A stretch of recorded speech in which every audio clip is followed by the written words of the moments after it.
ransomware attackers target these weak points in the network, right? These devices that might not have endpoint protection installed. It'd be a nice world if everyone had protection installed anywhere, but that's definitely a target on something that people are trying to increase. There's always going to be weak points. There's always going to be missed devices. And so these attackers target these missed devices to try and get access into a network. And then from that unprotected device or that compromised device, they'll launch these malicious ransomware processes to try and encrypt files, data, and other devices in the network from the compromised device.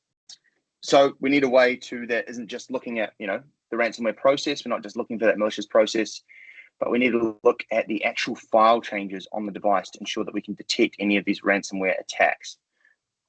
This stat is actually from Microsoft. So according to Microsoft, 60% of the ransomware attacks are now remote ransomware attacks. So it's not just us seeing this is Microsoft that's seen it as well. And how we defend against it is we have something called CryptoGuard. This is where we don't want to just look for those malicious ransomware processes, but we actually look at any particular file change and then establish whether or not that file change is malicious. So if we're looking at a device that has an endpoint agent on it, and then files start getting encrypted, right? One file gets encrypted, 2, 3, 4, 5. All of a sudden, that CryptoGuard engine that's powered by machine learning is going to determine, hey, there's something malicious going on here. This is a little bit suspicious. This might be a ransomware attack. It can stop that process irrespective of where it spawned from. So even if it spawned from an unprotected device somewhere else in the network, it can stop that process. It can block that process. And it can also roll back that encryption to ensure that there's no data loss during that event.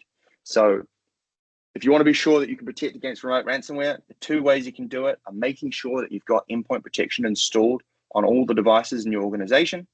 Visibility is key, but you also need control around those devices, and ensuring that you've got a protection solution in place that can protect against specifically remote encryption during these remote ransomware attacks is really important. And they've got to have a unique way to do it, and this is how Sophos achieves that with CryptoGuard. Set up a meeting, get in touch with your account manager, or do message us at sales@csg.co.uk. And like I said, we're always posting on our LinkedIn for any upcoming webinars. Do follow us on LinkedIn as well.